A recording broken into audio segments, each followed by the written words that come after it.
Salut tout le monde, bonne année, si vous voyez cette vidéo en janvier, it's story time.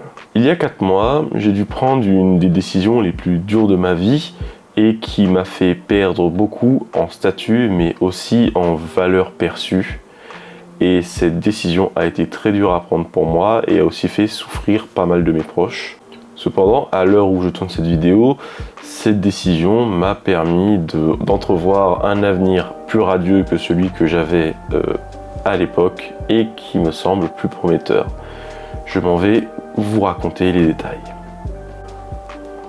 Pour ceux qui ne me connaissent pas, je suis le propriétaire de la chaîne qui s'appelle Lotus Blanc et dont la première vidéo a été postée quelque part en juillet. Et en 6 mois, j'ai testé beaucoup de choses, des vidéos putaclic et des vidéos moins putaclic, des vidéos qui ont marché, des vidéos qui ont moins bien marché.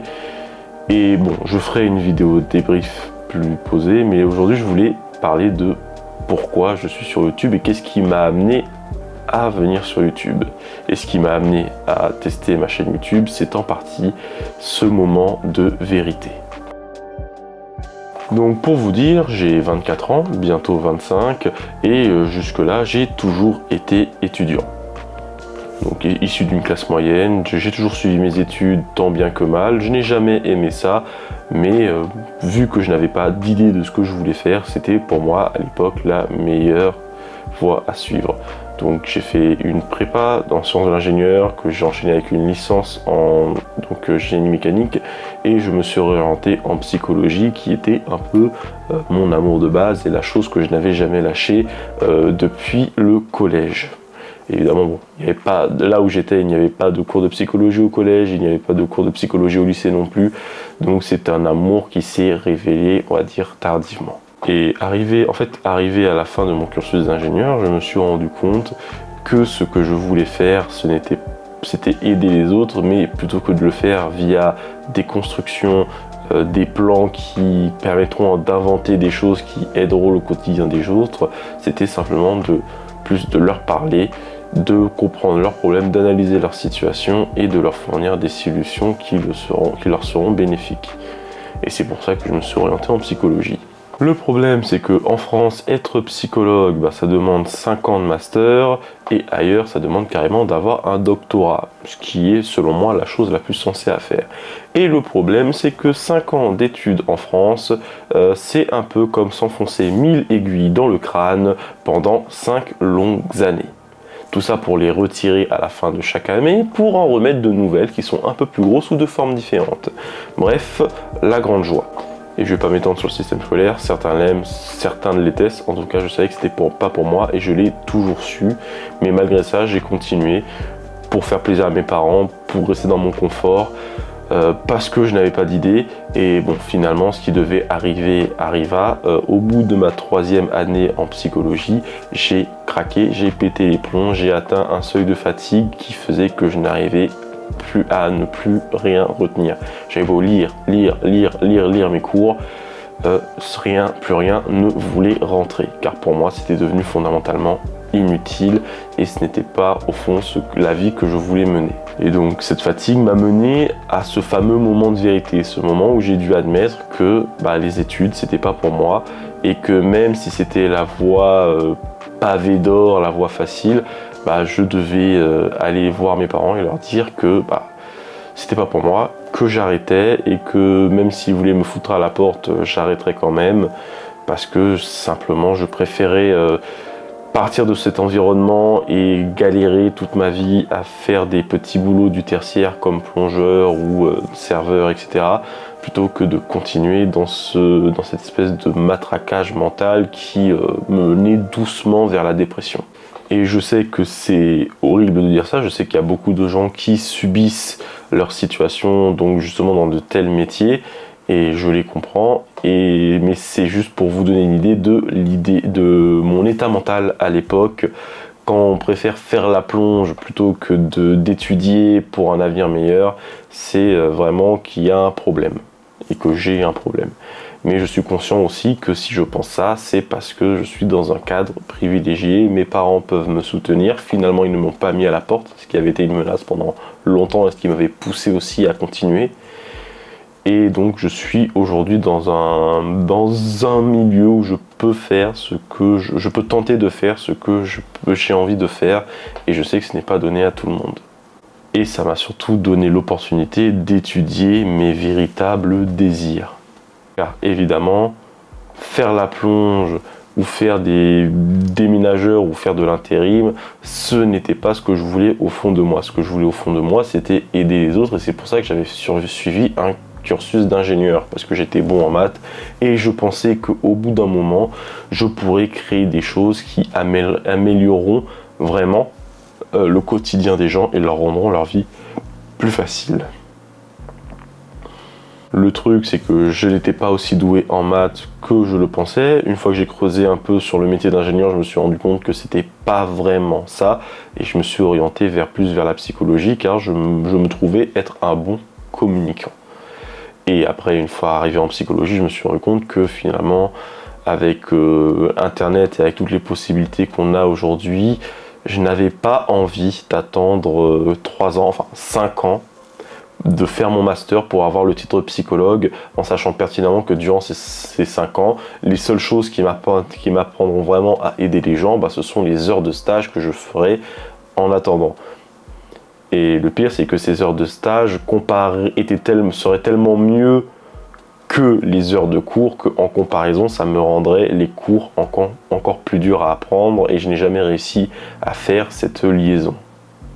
Et donc, une fois tous ces états de fait posés, il était venu le temps pour moi de devenir acteur de ma vie et de prendre, on va dire, la première grosse décision de ma vie. Oui, à 25 ans, il était temps. C'était d'arrêter mes études, de le dire à mes parents et de faire en sorte que ces choses se passent bien, et de leur expliquer c'était quoi mon nouveau projet. Et l'important pour moi, c'était pas tant de porter mes couilles que de juste dire la vérité, dire ce qui était vrai pour moi. Et ce qui est vrai pour moi, c'est que mes parents ont raison, et tous les gens qui suivent leurs études ont quelque part raison. C'est vrai que c'est une voie qui a marché, qui a fait ses preuves, mais ce n'est pas la voie que je veux suivre. Et à un moment, écoute, être adulte, c'est aussi prendre ses propres décisions. Je pouvais pas juste vivre au travers des décisions des autres, et j'ai dû prendre ma première décision, même si ça se trouve, elle est totalement irrationnelle. Et maintenant que je suis sorti du système scolaire et même du système tout court, et maintenant il est temps pour moi de travailler sur mes compétences, sur ce que je veux vraiment apporter aux autres, sur mes désirs et sur mes objectifs.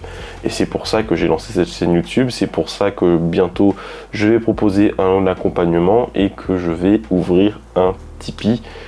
C'est pour me donner toutes les options possibles pour essayer d'aider le maximum de personnes, d'aider les gens qui sont comme dans ma situation ou qui ont été dans ma situation, et surtout, pourquoi pas, si ça marche et si j'arrive à m'améliorer assez, d'en vivre pour aider le maximum de personnes le plus longtemps possible.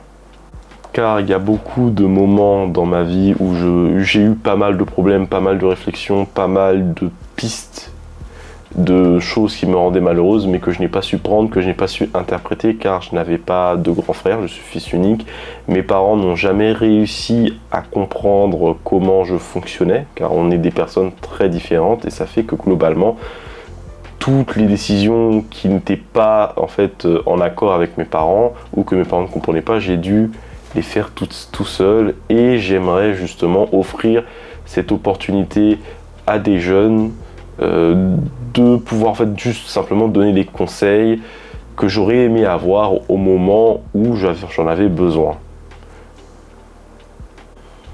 Tout ça pour en arriver au jour d'aujourd'hui et me retrouver dans cette situation qui est assez terrifiante, car maintenant il n'y a plus de retour en arrière possible. Maintenant que j'ai arrêté les études, je sais que je n'y retournerai pas avant au moins une dizaine d'années, et encore que si ce n'est vraiment pertinent pour mon activité.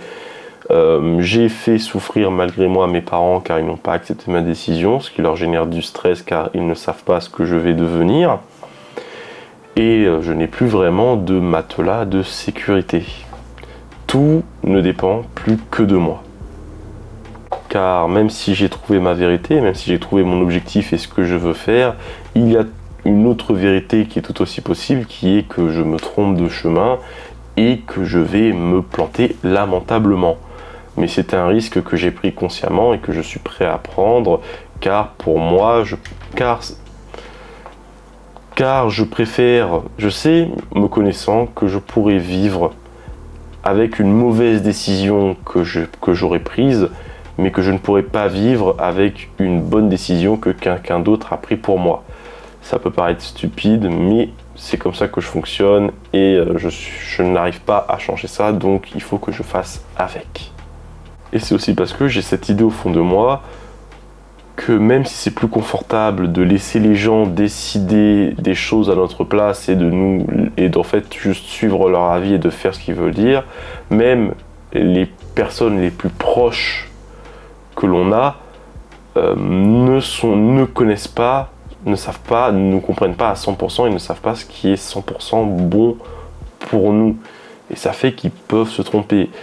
Ils peuvent nous guider, ils peuvent nous conseiller, ils peuvent nous écouter, mais ultimement, la personne qui choisit d'écouter ou non les conseils, c'est nous. Celui qui tranche la décision, celui qui prend la décision, celui qui tranche, c'est moi. Car personne ne réalisera mes rêves à ma place, enfin pour moi, et personne n'échouera pour moi, et personne n'apprendra à ma place. C'est à moi de faire les choses si je veux les obtenir. Je peux devenir ce que je veux et peu importe ce que je choisis, je devrais faire face aux conséquences. C'est ma responsabilité et c'est ma vérité. Conclusion. À ce stade, je ne sais pas ce qui va se passer.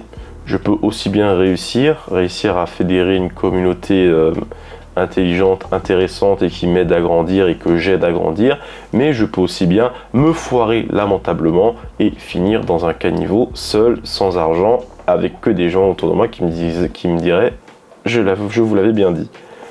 Mais je pense que c'est aussi pour ça que cette vidéo est importante, car beaucoup de gens postent des vidéos d'eux quand ils ont déjà réussi, quand ils sont globalement installés, qu'il y a peu de chances qu'ils échouent, et ils en profitent pour envoyer cette image de personnes qui étaient prédestinées à réussir. Et je veux pas faire ça, je veux justement agir honnêtement et dire que là, j'ai pas la moindre foutue idée de ce qui va se passer. Je vais faire au mieux selon mes croyances, selon mes compétences. Je vais essayer de m'améliorer et prier pour que ça marche et espérer que vous qui êtes devant votre écran, vous allez me soutenir dans cette démarche, que vous allez quelque part m'aider à vous aider afin que tout le monde ressorte de cette entreprise grandie. Mais bon, que j'échoue ou que j'y réussisse, dans les deux cas, je vous ferai des mises à jour régulières de ce qui se passe, de comment fonctionne une chaîne YouTube, de comment je m'en sors, de comment je m'organise. Je vous ferai en fait un peu des vlogs, parce que j'estime que indépendamment du résultat de cette entreprise, je pense que ça pourra aider beaucoup de gens de voir l'envers du décor, de voir comment ça marche, de voir un peu comment je m'organise en toute honnêteté, sans faire croire que je me lève déjà maquillé, coiffé alors qu'il est 6 h du matin. Et je pense que ça pourra aider beaucoup de gens qui doutent, qui aimeraient commencer peut-être un parcours entrepreneurial en ligne ou ce genre de choses. Donc si cela vous intéresse, n'hésitez pas à me suivre. Je partagerai aussi comment je fais pour rester en forme, tout l'aspect santé mentale. Donc je vais essayer de faire tout ça car mon but c'est de devenir une sorte d'accompagneur holistique qui utilise tous les outils, donc à savoir la santé du corps pour optimiser votre santé mentale. Donc la santé mentale, ça passe par la santé de votre corps, la santé de votre esprit, votre environnement et bien des choses, car tout est connecté. Si vous regardez cette vidéo proche de cette sortie, j'espère qu'elle vous plaira et je vous souhaite une bonne année. J'espère que vous passez votre nouvel an avec des gens que vous aimez et qui vous aiment. Et si ce n'est pas le cas et que vous êtes seul cette année, je vous ferai une petite vidéo, un petit message, mais je vous dis, ne vous inquiétez pas, ce n'est qu'une année, il y aura plein d'autres Noëls que vous pourrez passer avec des gens que vous aimez, des gens que vous voulez rencontrer, d'autres plus vieux. Il n'est jamais trop tard. Donc bon, je vous laisse sur ces mots. Bonne année et bon courage, à bientôt.